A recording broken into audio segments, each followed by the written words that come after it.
Tanisha's Beauty Supply, beauty, power and style, power and style. Tanisha's Beauty Supply, beauty, power and style, power and style. Got whatever you need. Hey everybody, thank you for joining me. Driving at night, so you might not get a clear view, but I'm gonna share some interesting information that you can listen to. And I'm gonna talk about some of the most difficult challenges of owning a beauty supply store while being black. If you do own a beauty supply store and you are African American, you already know that it can be brutal. Definitely is rewarding, but it can be brutal. So I want to talk about the brutal parts. The number one challenge in being a black beauty supply store owner is lack of capital. Lack of capital, that's the number one challenge, because most of us don't come from generational wealth, whereas your Asian beauty supply store owners, you got to think, they are on their second and third generations. So when you walk into their stores, most of the time, their fathers and grandfathers and mothers and grandmothers started that business. That's the second generation. And when you see the young people, like the people that look like they're in their 20s, that's the third generation. So they have many, many, many years without competition. It reminds you of slavery in a way, because if you think about what a slave is, a slave in the South provided, involuntarily, they provided free labor to white people, no choice of their own, and there was no competition. You can't compete with free labor. So think about your beauty supply store right now. If you are paying people, now think about if you didn't have to pay people. Everybody was working for free and you kept all the money. All you had to do was give them food to eat. While they're in your beauty supply store, you had to give them food to eat. That's it. You just had to give them food to eat. Well, of course you're going to be wealthy and rich. It's the same way with the Asians. It's similar, because for so many years, Asians had no competition in the beauty supply store industry. No competition. How are you not going to be wealthy and rich in an industry where you have no competition? So us African Americans coming into the beauty supply business and industry, we're going up against people who are on their third generation and who have had no competition. So what does that mean? If you've had no competition for 3 generations, how much capital and money are you really working with? It's almost endless, the capital and money that they're working with. And I have seen an entire city, suburb, that is basically, they kind of own it. Their grocery stores, huge grocery store. The channel letters on the front of the building are in Korean. They're English too, but their Korean is right next to it. Then there's a bank, Korean. The businesses, warehouses, manufacturing, all Korean, all Asian. They have like built an expensive suburb, school system, principals, Asian. And I'm not saying it's anything wrong with that, but it just shows you where they are. And then African Americans who are trying to get into the industry, why it's difficult. So we come in, no generational wealth, little ability to get loans, no knowledge of how to run this type of business. And this is my first time owning a beauty supply store. I'm learning as I go. Capital, I don't have access to millions of dollars. I don't have a grandfather or a mother who is able to fund me millions of dollars. Everything that I get, I have to take it from the sales of what I sold and then reinvest it back into my business, or work a job and take that money and invest into my business. That is the number one issue with owning a beauty supply store while being black. The number 2 issue is keeping up with inventory, which is a result of the number 1 issue. Even if black people come to you and they really want to support you, it can be very difficult to keep pace with what they're willing to buy, with what their needs are. They can come into the store and say they want Cantu shampoo, right? Oh, you buy a dozen bottles of Cantu shampoo and you're feeling really good about yourself. Yes, I've got this Cantu shampoo for my customers. Well, it can be a weekend where your customers, they did a lot of hair that weekend. You know, it happens sometimes.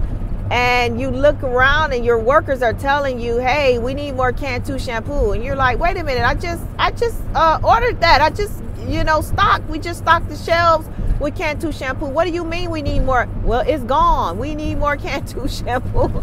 And what are you going to say? You have to get more. And with the beauty supply industry, there are so many different products. It's like going into the grocery store where you have 17 different brands of bread.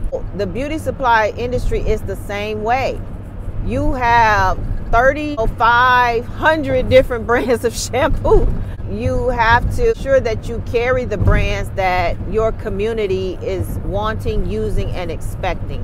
And that can be daunting sometimes. My first full year in my beauty supply business, I did over 100K.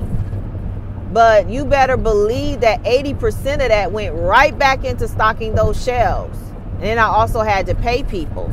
So it's worth it for me. I'm still going into year 2. Your first couple of years, you're going to spend a lot of money stocking your shelves, just so you can be aware of that.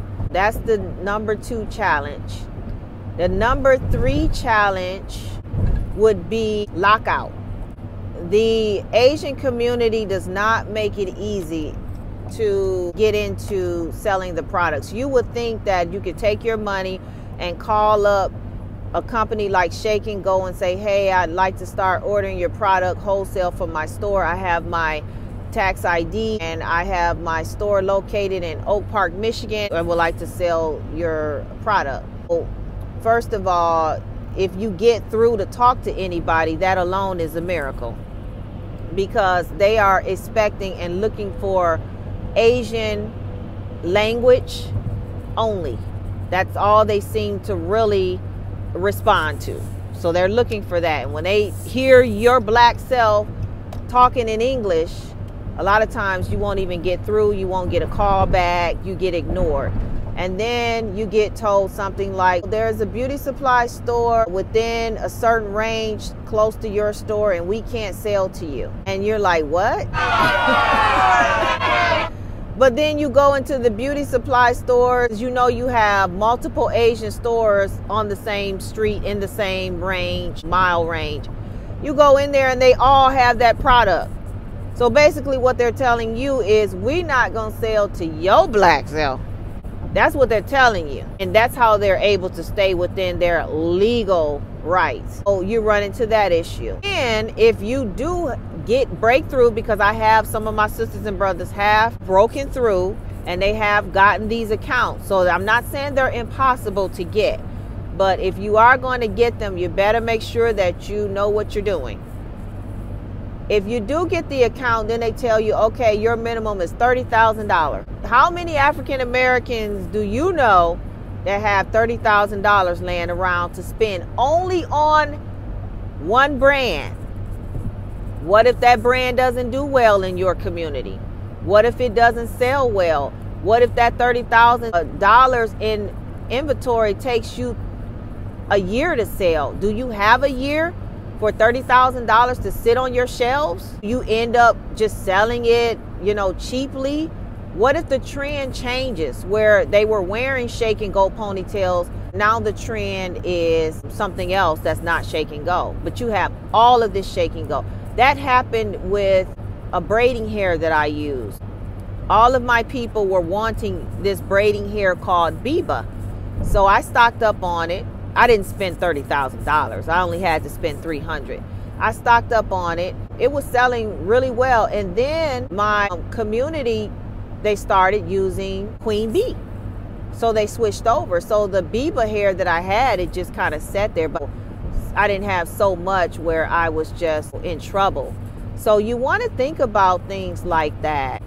Some of my brothers and sisters have been able to get accounts like Shaking Gold to go down to 5,000 and 2,000 minimum, but 2,000 is almost unheard of. So getting into those vendors would be the number 3 hardest thing about this beauty supply industry.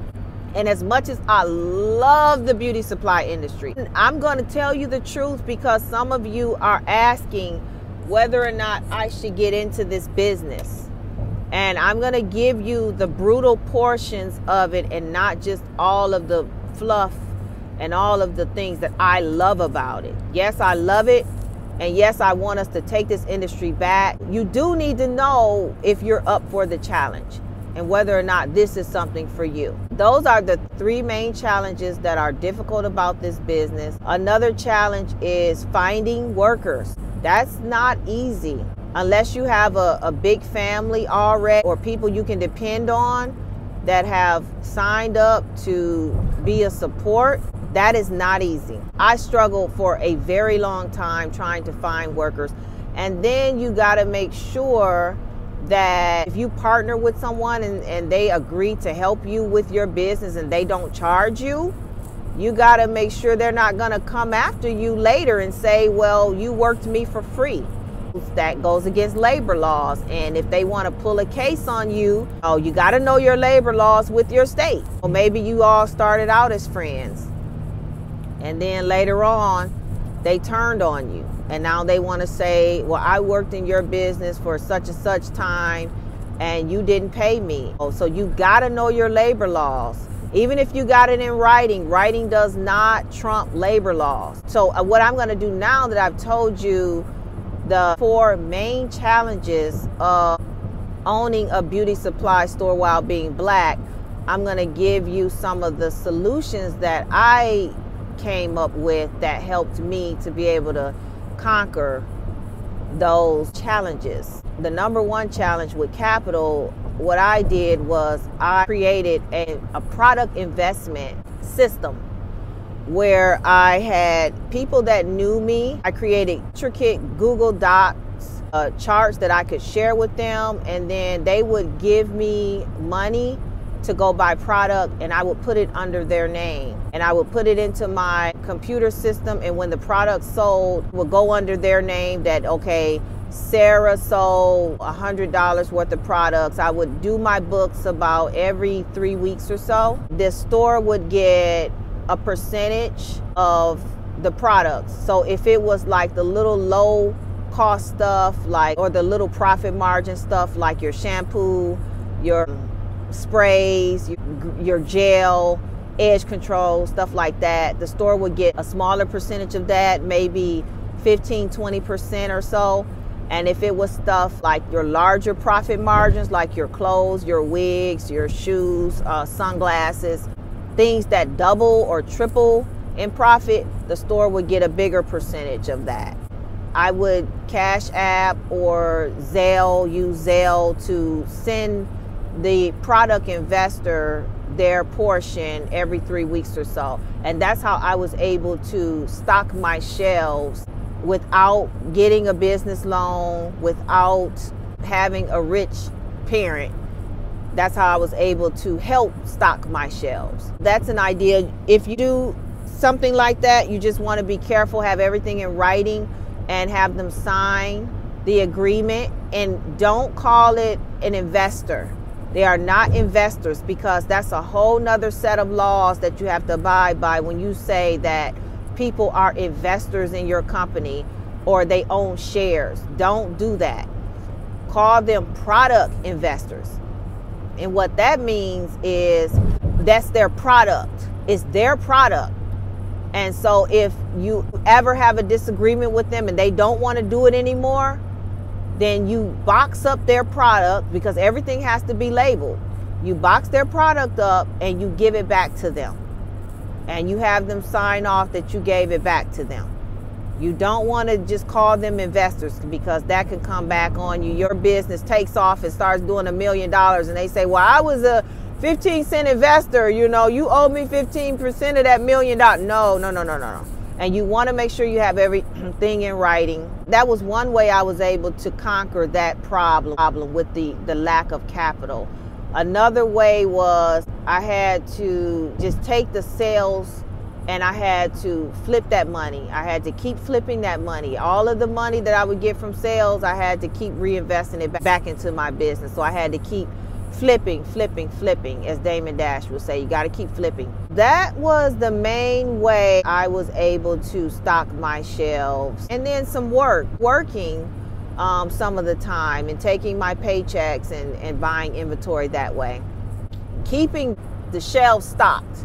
I still do creative things. Like I'll go to Walmart. I did a video on that if you want to check it out. And I'll get some things because Walmart's prices are so cheap that sometimes you can still make a little money. You can do more than just get your money back. You can make a little money getting some things at Walmart. Got to Be Glue spray is one of the things. Like they sell it at Walmart for $4.97, and all the beauty supply stores sell it for like $7 a can. So you can get your money back and make a little profit on some of the items in Walmart. Not all of them, but some of them. And then sometimes your vendor will require you to order a dozen. You might not have money to get a dozen. Some vendors might require you to order 3 or 6. You might not have money to get that, but you might can go to Walmart and pick up a box of Textures and Tones Clairol dye. And hey, you know what? I just need 1 box just to hold me over. I need 2 boxes. I don't want to have to go order 6. I don't want to have to go order 12. Sometimes I'll run down to the Asian beauty supply store and I'll get what I need. You're definitely not gonna make a profit. You're just gonna get your money back. But you don't want your customers to come into your store too many times and you don't have what they need. Or if I'm trying to get into a vendor that I haven't been able to get into, sometimes I'll just know that that's my product that I'm taking a loss on, but I'm gonna carry this. It might be packs of braid hair that your customers want, but you haven't been able to find it wholesale yet. Let's use that Shake and Go example. You haven't been able to get into the Shake and Go. Well, you know what? If you really want to keep your customers happy, you might have to go down to the Asian beauty supply store, get 10 Shake and Go ponytails for $9.99 and sell them for $11.99. I have done that. That is a way that I help keep my shelf stocked.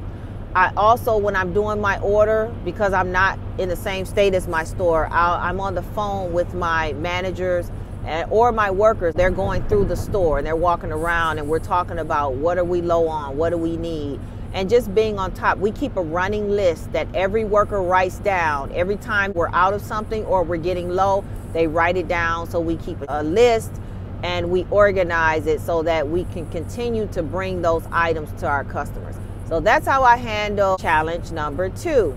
Challenge number 3, with being locked out of vendors.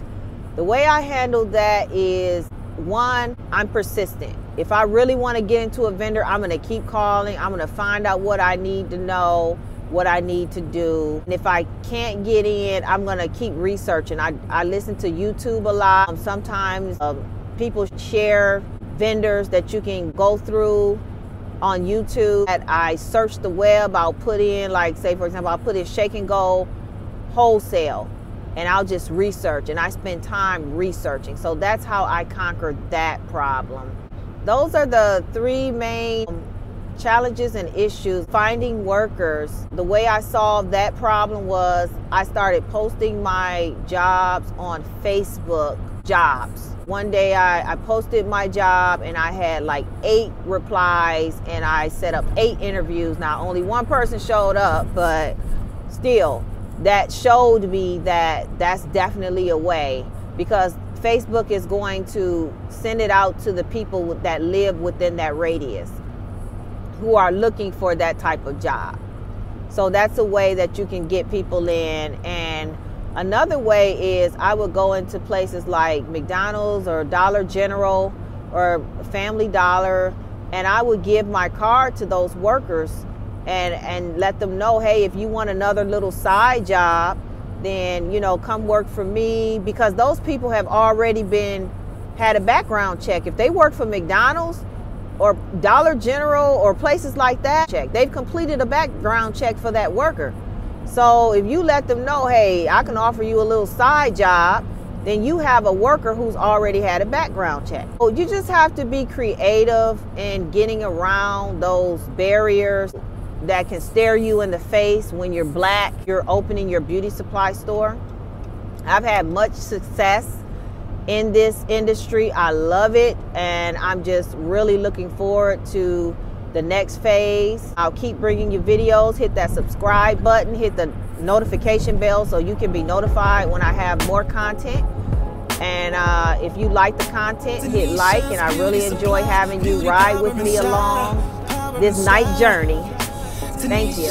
Beauty supply, beauty, power and style, power and style. Got whatever